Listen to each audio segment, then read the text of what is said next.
Hey, how's it going, everybody? It is Jazzy, the Video Store Sasquatch here, and we are doing another horror movie night in the cave. I'm going to leave this up to you guys. 'Cause I'm halfway certain these are horror movies, but there also might just be thrillers. So let me know what you guys think about it in the comments. The first one we're going to talk about here is Copycat, directed by John Emile, starring Sigourney Weaver, Holly Hunter, Dermot Mulroney, and William McNamara. Criminal psychologist who turned agoraphobic after a murder attempt agrees to help two San Francisco detectives hunt for a copycat serial killer who intends on making her his next victim.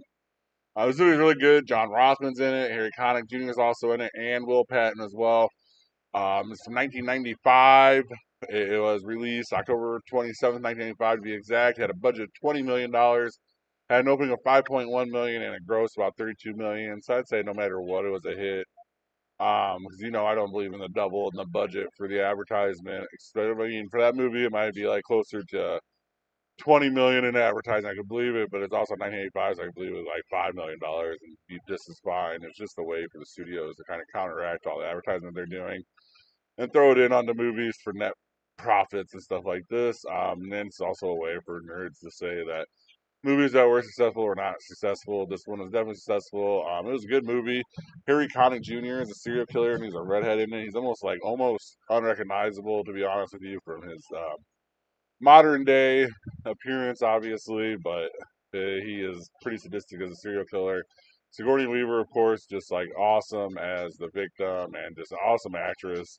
Does very well. And Holly Hunter's character here really honestly kind of sets the tone. I really think she does really good. I can see why she ends up being into like detectives and stuff like that, especially detective show that she was in for a long time because she did really good as a detective here. Basically, we start in with a lecture from Sigourney Weaver about serial killers and at this point in time, there's one on the loose that she is hunting, and it's Harry Connick Jr. He catches her in a bathroom, and he goes from the bathroom, and and all that happens, and then it goes into like, oh man, that was just a bad dream, and we wake up, find out she is not only like kind of like lost it, but she ain't leaving that apartment no matter what that she lives in, and on top of that, she has like a very early way to the internet, so it's kind of interesting to see like the instant messaging and stuff like this that they use, and then eventually she calls in after seeing a news article because she just couldn't help herself, and from there on,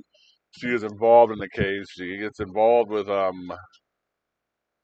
Dermot Mulroney's character. This movie has twists and turns. It's definitely worth a watch. It is on Netflix. I think it's on Prime. I think it's on Hulu. I think it's on all three. So if it's something you have never seen before, it's something to check out. And like I said, let me know if you think these are horror movies, thrillers, or what do you think they are. I kind of put them in a horror movie just because they're serial killers. So I'm interested in that. And that one was Copycat, directed by John Emile.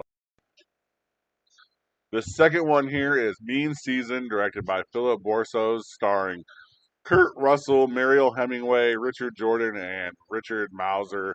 When a teenager shot abused journalist from the Miami Journal was sent to cover the story, he's called by the murderer and told there will be four more murders.